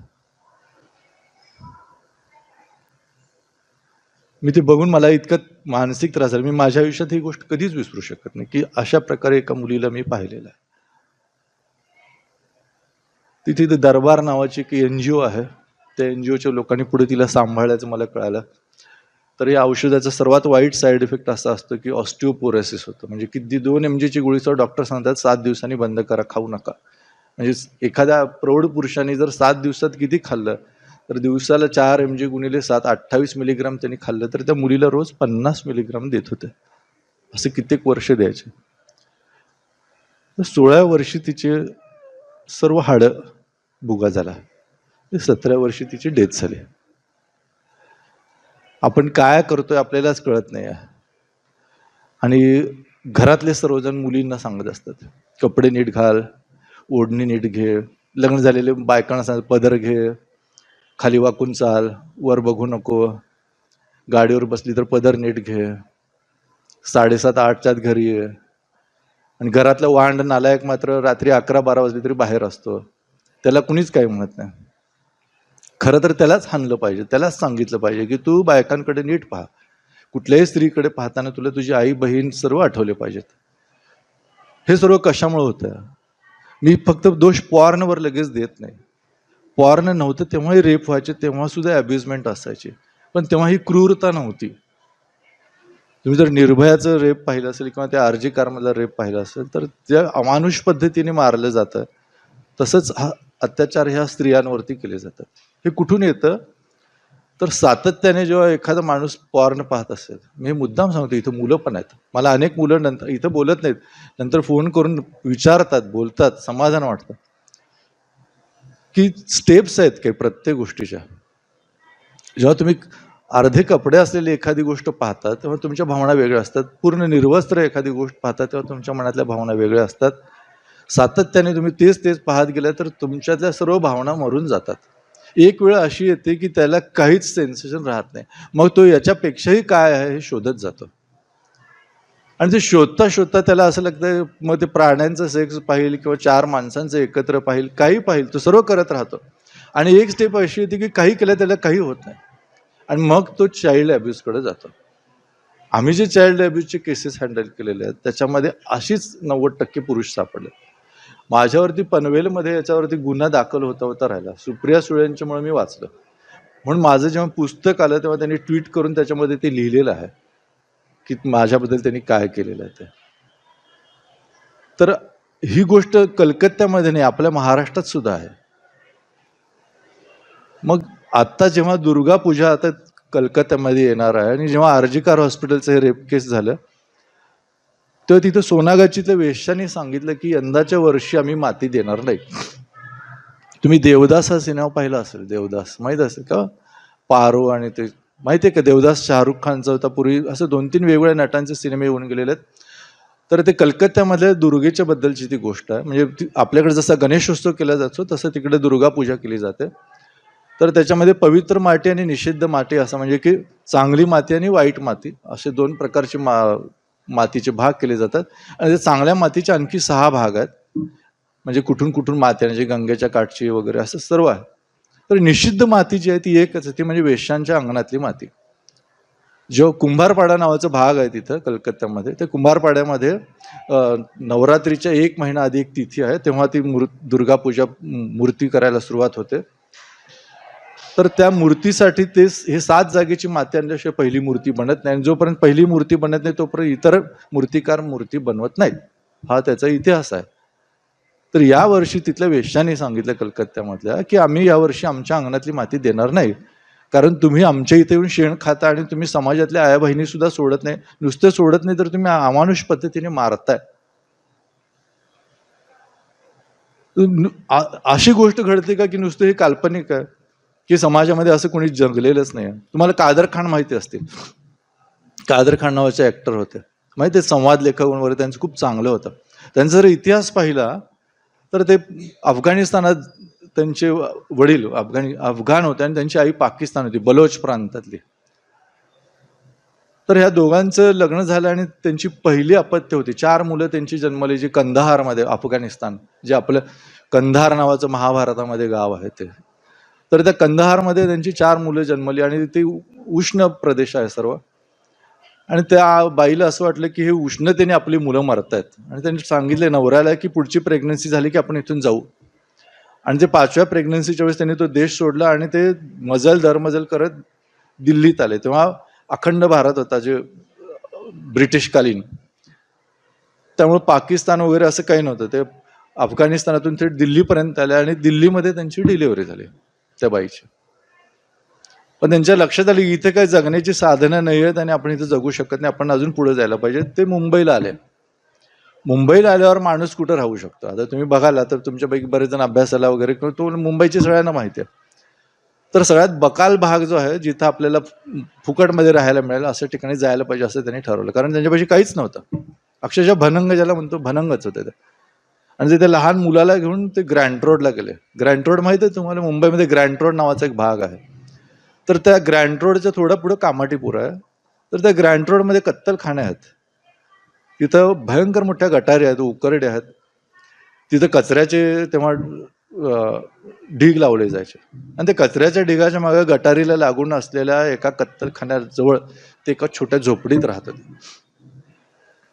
कादर खानच्या अनेक सिनेमामध्ये असं चित्र आहे बघा, की ते आई आजारी पडलेली असते, तो मुलगा पळत पळत डॉक्टरांकडे गेलेला असतो आणि ते औषध आणेपर्यंत त्याची आई खलास होते वगैरे, किंवा त्याने इंजेक्शन वगैरे करायला डॉक्टरकडे जातो तो पण तिकडे आई मरण पावते. त्यांच्या आयुष्यात ते घडलेलं आहे. त्यांनी मुकद्दर का सिकंदर हा सिनेमाचे स्टोरी आणि डायलॉग्स लिहिलेला आहे. माहिती आहे मुकद्दर का सिकंदर अमिताभ बच्चनचा सिनेमा होता. तर त्याच्यामध्ये जोहराबाई नावाचं एक कॅरेक्टर आहे, ते रेखाचं आहे. ती जोहराबाई जी आहे ती वास्तवातली आहे. 1950च्या आसपास तिचा कालखंड आहे. तेव्हा जेव्हा देश स्वतंत्र झाला, ब्रिटिशांच्याकडे असणारे शिपाई सुद्धा तिच्याकडे जायचे आणि गुन्हेगार तर जायचे, कारण ती त्याच भागातली होती. तर कादर खान 1946-47 दरम्यान, म्हणजे ते जेव्हा 15-16 वर्षाचे होते, त्यांनी त्या बाईच्या इथे गेलेले आहेत. लपून छपून त्यांनी तिचं ते मुजरा वगैरे पाहिला आणि त्यांच्या ते डोक्यात राहिलं. घरी आल्यावर आई रागवली की परत तिथे जायचं नाही, हे तुला करायचं नाही आहे. पण त्या दरम्यान झालं असं होतं की त्यांचे वडील जे आहे, वडिलांनी माझ्याकडून बायकोचं आणि मुलाचं पालन पोषण होत नाही म्हणून ते देवाच्या नादी लागले आणि कुठल्याही अतिरेकी देवधर्म केला की माणसाचं वाटोळच होतं. मी या मताचं आहे. काहींना पटणार नाही. देव ही श्रद्धा आहे, ती माणसामधला, बायकांमधला, म्हणजे जे म्हणतो आपण गोरगरीब किंवा ज्याला गरज आहे अशा लोकांना मदत हीच देव आहे. पण ते एका मस्जिदीत जाऊन बसू लागले. तर ते ग्रँड रोड पासून ते मस्जिदकडे जायचं अंतर त्या काळात 13 किलोमीटर जायचे नमाजच्या दिवशी, आणि वडील त्यांना 25 पैसे द्यायचे, आणि ते 25 पैशावरती त्यांचं कुटुंब चालायचं आठवडाभर. आणि आई धुनी भांडी करायला जायची, आई ग्रँड रोड मधल्या वेश्यावस्तीत जायची. त्यांचा त्या गोष्टीचा त्यांच्या मनावर फार वाईट परिणाम झाला. आणि ते मुकद्दर का सिकंदर मध्ये एक दृश्य आहे की तो कादर खान त्या कब्रस्तानमध्ये बसलेला आहे, म्हणजे अमिताभ बच्चन, आणि त्याला एक फकीर येतो आणि सांगतो की तू मुकद्दर का बादशाह बनेगा, दुनिया का सिकंदर बनेगा वगैरे असं. ते त्यांच्या आयुष्यातली गोष्ट आहे. लेखकाने लिहिलं पाहिजे, वाचणाऱ्याने पण वाचलं पाहिजे. आपण जे वाचतो तेवढे आपले जाणीवा मोठ्या होतात. विभूतिभूषण बंदोपाध्याय नावाचे एक बंगाली लेखक आहेत, खूप प्रसिद्ध लेखक आहेत. वयाच्या 18व्या वर्षी त्यांचे पत्नी निवर्तली. 16-17 वर्षी त्यांचं लग्न झालं होतं. 1 वर्ष सव्वा वर्षात त्यांची पहिली पत्नी गेली आणि अत्यंत गरीब कुटुंबातले होते ते. आणि त्या माणसाला तो शॉक बसला, कारण तिच्यावरती ते आधीपासूनचं प्रेम होतं त्यांचं आणि ते फिरस्ती करत फिरू लागले. माणसाच्या मानसिकता गेल्यासारखं झालं त्यांचं. आणि ते भटकंती करता करता ते सोनागाचीमध्ये पण गेले होते. बरीच वर्ष ते जायचे याचे. तर अमर प्रेम नावाचा एक सिनेमा येऊन गेला होता. तर त्याच्यामध्ये राजेश खन्नाचं एक पात्र आहे आनंद बाबू म्हणून, आणि एक शर्मिला टागोरचं पात्र आहे. तर ते आनंद बाबू नावाचं जे पात्र आहे, असं मखमली सदरा कुर्ता घातलेला, पांढरा शुभ्र देखणा स्वच्छ कपड्यातला राजेश खन्ना जो रोज त्या वेश्यावस्तीत जात असतो आणि गाणी ऐकत असतो आणि त्या शर्मिला टागोरला तो मदत करतो वगैरे असं आहे. पण प्रत्यक्षात हे विभूतिभूषण बंदोपाध्याय तिथे जायचे. त्यांच्या आयुष्यात तशी मुलगी आली होती आणि त्यांनी त्या मुलीसाठी ती गोष्ट लिहिलेली आहे. आणि तर दुर्दैव असं की त्यांच्या मृत्यूनंतर 19 वर्षानंतर अरविंद मुखर्जी नावाच्या माणसाने त्याच्यावर सिनेमा काढला, हिंगेर कचोरी म्हणून, आणि तो हिंदीमध्ये आला अमर प्रेम म्हणून. लेखक जे लिहितो ना ते त्याच्या अनुभवातून आलेलं असतं. आपण वाचलं पाहिजे. वाचलं तर आपल्या जाणीवा प्रगल्भ होतील. जाणीवा प्रगल्भ होण्यासाठी आपण काय वाचायला पाहिजे? तर तुम्ही आत्ताच्या पिढीतलेलं आहेत. मी नेहमी जिथेही बोलायला जातो तिथं असं सांगितलं जातं की मुलं वाचत नाहीत, मुलांचं वाचन कमी आहे, पुस्तकं वाचत नाहीत. तर तुम्ही जे मीडिया हँडल करता, मग सोशल मीडिया असेल किंवा किंडल असेल, ऑडिओ बुक तुम्हाला माहिती आहे की नाही मला माहिती नाही, ऑडिओ बुकपर्यंत तुम्ही ऐकू शकता. तर त्याच्यामध्ये हे सगळं भेटू शकतं. मी जी पुस्तकं लिहिलेली आहेत, माझ्या पुस्तकाचं नाव रेड लाईट डायरीज खुलूस आहे. खुलूस म्हणजे काय? तर हा एक उर्दू शब्द आहे. त्याचा अर्थ असं की निर्मळ सच्चेपण. माणसाचं अंतःकरण अत्यंत सच्च असलं पाहिजे, निर्मळ मनाचे. तर ह्या ज्या बायका आहेत ह्या वस्त्यांमधल्या, त्या अगदी निर्मळ मनाच्या आहेत. आपण त्या भागांमधून, आपल्या इथं सोलापूरमध्ये 13 नाका आहे. तुम्ही सर्वजण अनेक वेळा आयुष्यात त्या रस्त्यावरून खूप वेळा गेला असेल. बरेच जण जाताना त्या बायकांची टिंगल वगैरे करत असतात. काही जण थुंकतात, काही जण मुद्दाम त्यांची छेड काढतात. आणि मुली किंवा ज्या त्यांचा काही प्रश्न आहे त्या बिचारा सरळ मार्गाने चेहरा सुद्धा तिकडे न करता निघून येतात. का बरं असं आपण करतो? कारण आपल्याला त्यांचा तिरस्कार आहे, आपण त्यांची हेटाळणी करतो. काय त्यांनी घोडं मारलेलं आहे? त्यांना कुणी आणून ठेवलेलं आहे तिथं? माझ्या ओळखीत एक नसीम नावाची बाई होती, आणखी चालेल ना, तर ती कामाठीपुऱ्यातली होती. तिला प्रेम झालेलं होतं तिच्या वयाच्या 12-13 वर्षी. आणि त्या मुलाने अनेक खोट्या गोष्टी सांगितल्या, तुला अमुक करतो तमुक करतो, आणि प्रत्यक्षात त्यांनी काहीच केलं नाही. ती मुलगी प्रेग्नंट राहिली, तिचं ॲबॉर्शन करावं लागलं. तिच्या आईने गुपचूप नेऊन ॲबॉर्शन केलं. पण नंतर गावामध्ये ती माहिती फुटली आणि तिच्या कुटुंबाला गावातल्या लोकांनी बहिष्कृत केलं. त्याचा धक्का तिच्या आईवडिलांना खूप मोठा बसला आणि त्यांनी सांगितलं की ह्या मुलीलाच आम्ही घराबाहेर काढतो, आम्हाला गावात घ्या. तर त्या ॲबॉर्शनच्या काळात तिला मानसिक शॉक बसलेला होता आणि तिची जीभ वगैरे जे बोलताना हे अडखळायची.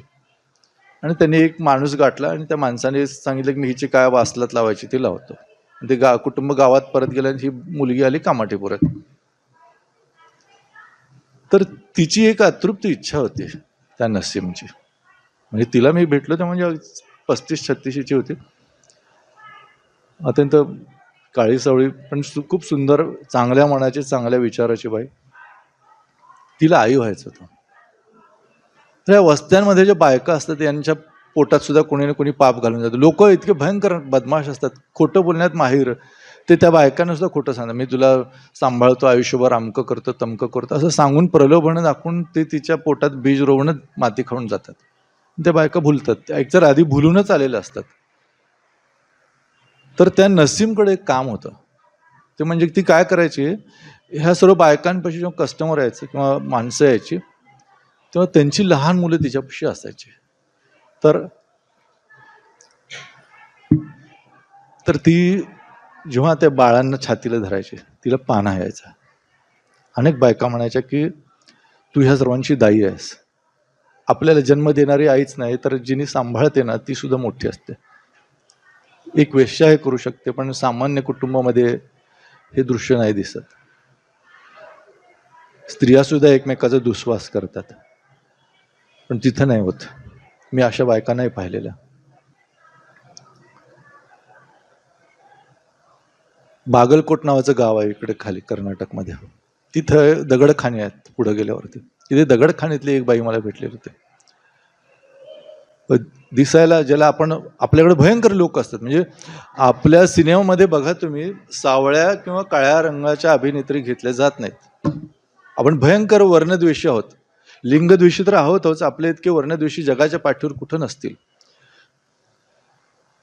रंग कुणी जन्मता दिलेले नाही आहेत, ते आपोआप आलेले आहेत. आपण इव्हन आपली जर देवांची चित्र जरी पाहिलं, श्रीकृष्ण आणि शंकर यांची चित्र पहा तुम्ही, ते निळ्या रंगात रंगवतात पण सावळ्या रंगात रंगवत नाहीत. का बरं? तुम्ही एकीकडे श्याम श्रीकृष्ण असं म्हणता, श्यामल श्रीकृष्ण म्हणता, मग रंगवा ना काळ्यामध्ये, काय बिघडतं? पण ते पचनी पडत नाही. आमचा देव काळा होता हे कसं मान्य करणार तुम्ही? पण शास्त्र सांगते, तुमची पुराणच सांगतात की ते काळे होते म्हणून, पण मान्य करत नाही आपण. तर ती बाई होती ती काळी कुट्ट होती, म्हणजे ज्याला चौकट असं मराठीमध्ये चेष्टेने म्हटलं जातं, तशा प्रकारचं तिचा चेहरा होता, मोठे दात वगैरे होते. पण ती एकमेव बाई मी पाहिली अशी की तिला पाहिजे तसेच कपडे घालायचे. म्हणजे ज्याला कॉन्ट्रास्ट असं म्हणतात की मुली बघा विशेष प्रकारचे कपडे घालतात, म्हणजे साडी कुठली नेसली पाहिजे, ब्लाऊज कुठले घातले पाहिजे, याचे काही पॅटर्न्स असतात ते फॉलो करतात. पण ती तशी नव्हती. तिला पाहिजे तसा मेकअप करायची, पाहिजे तसे कपडे घालायचे, आणि तिच्याकडे येणाऱ्या माणसांना ती सर्वांबरोबर संगत करायची नाही. तिला पाहिजे त्याच माणसावर करायची, कारण तिचा कणा ताठ होता. ताठ कणाने पण जगता आलं पाहिजे. ते प्रतीक्षा गवारेसारखं मरायला नाही पाहिजे. आपण ताठ कणाने जगता आलं पाहिजे. ताठ कणा हा कुणाकुणाचा असू शकतो, की ज्याचे विचार ठाम आहेत, ज्याचा गोल स्पष्ट आहे, आणि ज्यांनी ठरवलंय की बाबा मी चुकीच्या गोष्टींपुढे वाकणार नाही आहे. आत्ताच्या काळामध्ये आपण बघितलं तर आपली सामाजिक बांधिलकी कमी आहे आणि राजकीय बांधिलकी जास्त आहे. म्हणजे आपल्या आवडत्या पक्षाच्या माणसाने निषेध केला असेल तरच आपण निषेध करतो, नसेल तर आपण शांत राहतो. आपल्या जातीचा आरोपी असेल तर आपण गप्प बसतो, पण पिढीचा जर आपल्या जातीचे असेल तर आपण सगळे रस्त्यावर उतरतो. म्हणजे मराठ्याच्या मुलीवरती बलात्कार झाला तरच मराठी रस्त्यावर येतात, खैरलांजी झाले तरच दलित रस्त्यावर येतात. हे असं का होतं? कारण आपण प्रत्येक गोष्टीचं एक वर्गीकरण केलं आणि बायकांना आपण त्यात कोंबलेलं आहे. आपल्याकडे मध्यंतरी एक आरोपी होता ज्याच्यावरती वेगवेगळे आरोप केले होते. पोलिसांनी त्याची धिंड काढली होती, पण धिंडीतून मुक्तता झाल्यानंतर लोकांनी त्याचे सत्कार केले होते आणि घरी येऊन फोटो काढले होते. लोक नालायक असतात. आपण समाजातून काय घेतलं पाहिजे याची जाणीव आपल्याला असली पाहिजे. तर माझ्या या पुस्तकामध्ये मी स्त्रीच्या जाणीवा जे लिहिलेल्या आहेत ते माझ्या आईकडून मला आलेले आहेत. माझ्या आईला ल्युकोडर्मा होता, म्हणजे की ज्याला आपण पांढरं कोड असं म्हणतो. माझ्या कुटुंबाने ते स्वीकार नव्हतं केलेलं. माझ्या वडिलांनी आणि आम्ही भावंडांनी त्याच्यासाठी खूप सोसलेलं आहे.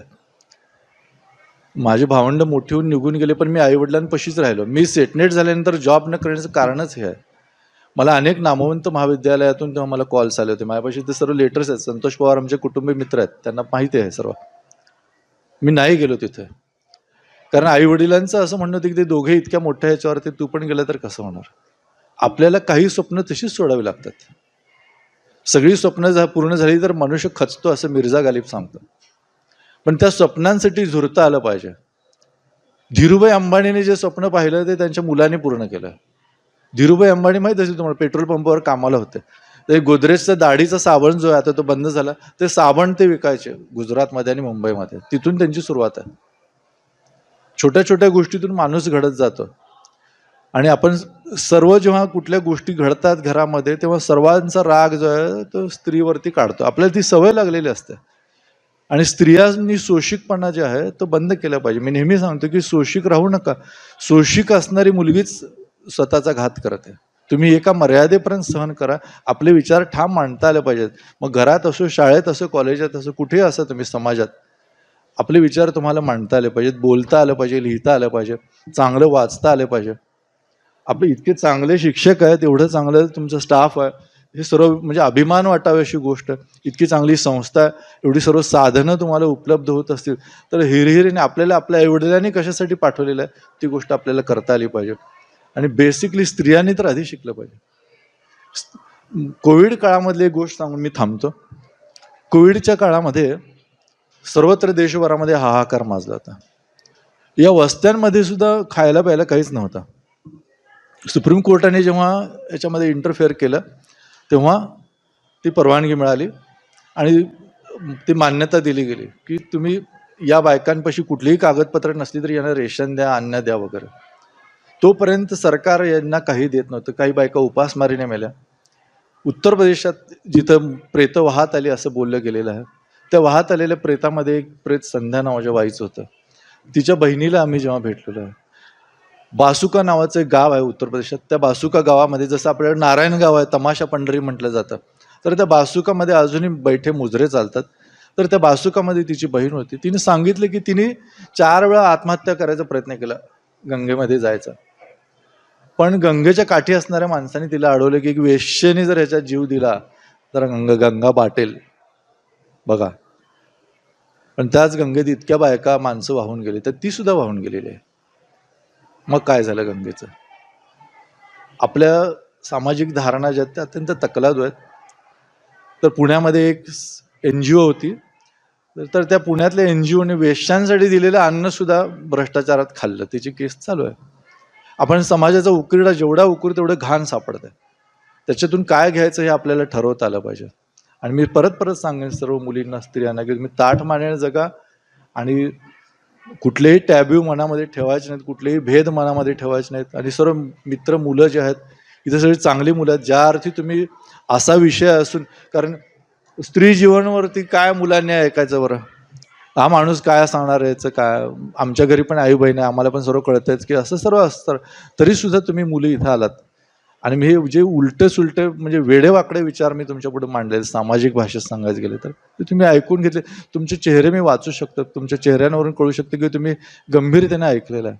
याच्यावरती किती अंमल करायचं हे येणारा काळ आणि तुमची जडणघडण ते निश्चित करेल. तर मी तुमच्या सर्वांची कडून एक शब्द घेईन की आपण सर्वांनी स्त्रीला सन्मान दिला पाहिजे. किमान इतकी अपेक्षा ठेवून मी तुमच्या सर्वांची रजा घेतो. आणि मला शांतपणे ऐकून घेतलं आणि माझे विचार सहन केलेत त्याबद्दल मी सर्वांचे आभार मानतो, संस्थेचे आभार मानतो. माझे गुरुवर्य, मित्रवर्य डॉक्टर पुजारी sir, Santosh Pawar sir, madam म्हणजे सूत्रसंचालन ज्यांनी केले ते, उपस्थित सर्व शिक्षक वर्ग, तुपेरे सर, सर्वांचे आभार मानतो. आणि विद्यार्थी मित्रमैत्रिणींचे आभार मानतो. कळत नकळत एक प्रकारे आपल्याकडे भावना पातळ होणे हे फार भयंकर झालेलं. म्हणजे काही बोलले की भावना दुखवतात. त्या भावना नावाच्या मुलीला काय वाटत असेल देव जाणं. तर कळत नकळत कुणाच्या भावना दुखावल्या गेल्या असतील तर त्यासाठी मी क्षमा पण मागतो. कारण क्षमा मागणं आता लवकरच पर्युषण पर्व सुरू होतं, त्याच्यामध्ये एक दिवस क्षमेचं असतं. तर ते करावं माणसाने. आपण ज्यांना ज्यांना दुखावलेलं आहे त्याची क्षमा मागावी. तर माझ्याकडून कळत नकळत कोणी दुखावलं गेलं असेल तर त्यांची मी क्षमा मागतो. धन्यवाद.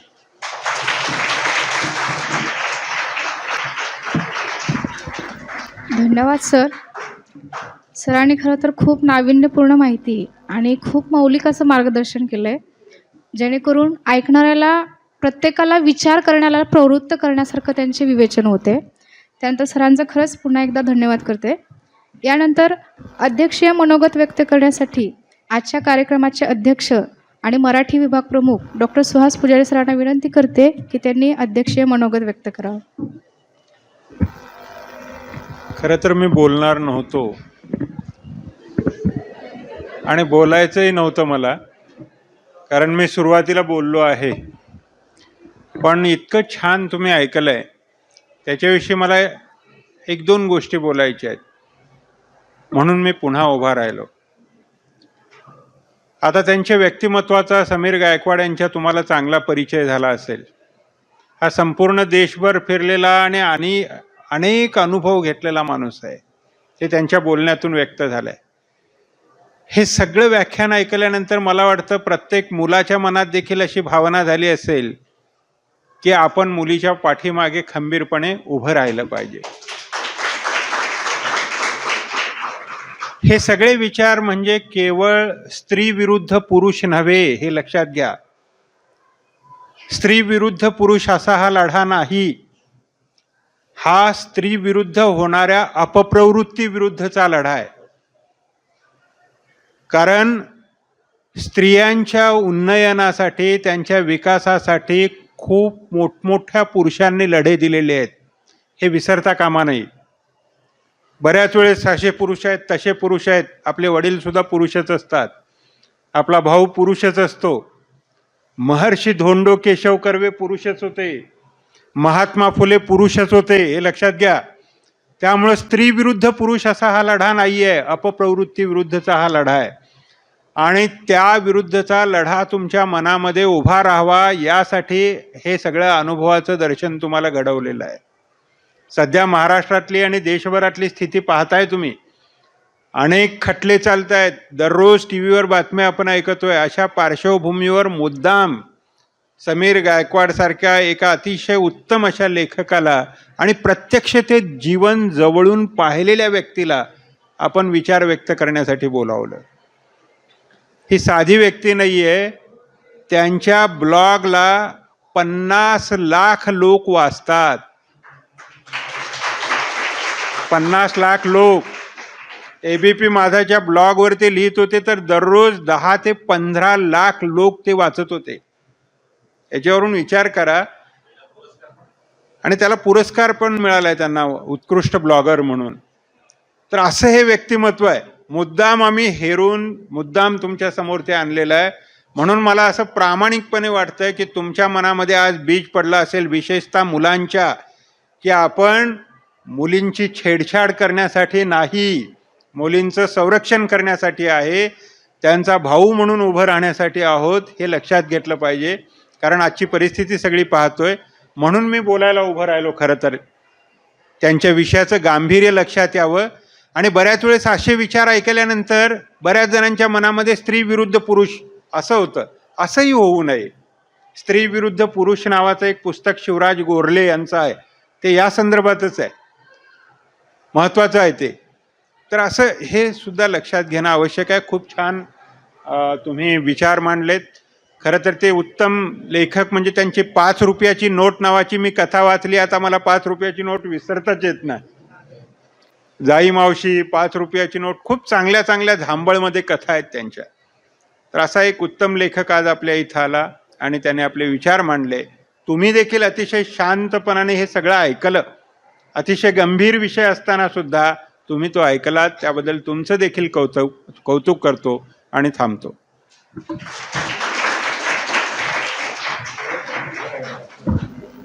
धन्यवाद सर. यानंतर कार्यक्रमाची सांगता म्हणजे आभार प्रदर्शन. यानंतर आभार व्यक्त करण्यासाठी मी प्राध्यापक सुरवसे सरांना विनंती करते की त्यांनी आभार व्यक्त करावं. नमस्कार.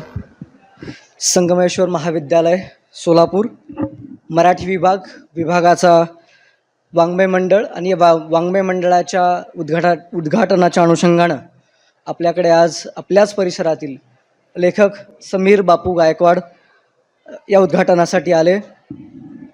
त्याबद्दल मी समीर बापू गायकवाड सरांचे मनपूर्वक आभार मानतो. खरं तर बापू, मी तुम्हाला सांगू इच्छितो की तुमच्याही झांबळ हा शब्दप्रयोग आहे, संत साहित्यातून तो शब्दप्रयोग आलेला आहे. हो, तर आपल्याकडे असं म्हटलं जातं की साधू संत येती घरा तोची दिवाळी दसरा. पण मला वाटतं की आपल्यासारखे लेखक कवी येती महाविद्यालया तोची दिवाळी दसरा. आणि आपण जे मौलिक विचार आमच्या विद्यार्थ्यांना सांगितले, अर्थात ते व्याख्यान नव्हतं, तो एक संवाद होता. अर्थात म्हणजे संतांनी कीर्तनाच्या माध्यमातून संवाद साधला आणि समाजाचं वास्तव सांगितलं. त्या पद्धतीने आमच्या विद्यार्थ्यांना एक समाज वास्तव, जे काय स्त्रीभान सध्या चाललेलं आहे, हे सगळे मौलिक विचार आपण ठेवले. त्याबद्दल मी आपले मनपूर्वक विभागाच्या वतीने, महाविद्यालयाच्या वतीने आभार मानतो. त्याचबरोबर आपल्या महाविद्यालयाचे डॉक्टर सुहास पुजारी सरांनी देखील एक मौलिक असं मार्गदर्शन आमच्या विद्यार्थ्यांना केलं आहे. सरांचे देखील मनपूर्वक आभार. या कार्यक्रमाचे समन्वयक डॉक्टर सारीपुत्र तुपेरे सरांचे देखील मी मनपूर्वक आभार मानतो. त्याचबरोबर डॉक्टर संघप्रकाश दुड्डे साठे मॅडम, आमचे सहकारी प्राध्यापक संतोष पवार, प्राध्यापक रेश्मा सुर्वे मॅडम, या सगळ्यांचे आभार. आणि आपण सर्व विद्यार्थी एक खूप लक्षपूर्वक आणि गांभीर्यानं हे सगळा विषय समजून घेत होतात, ऐकत होतात. त्याबद्दल आपण सर्व विद्यार्थिनी आणि विद्यार्थ्यांचे आभार मानतो आणि थांबतो. धन्यवाद.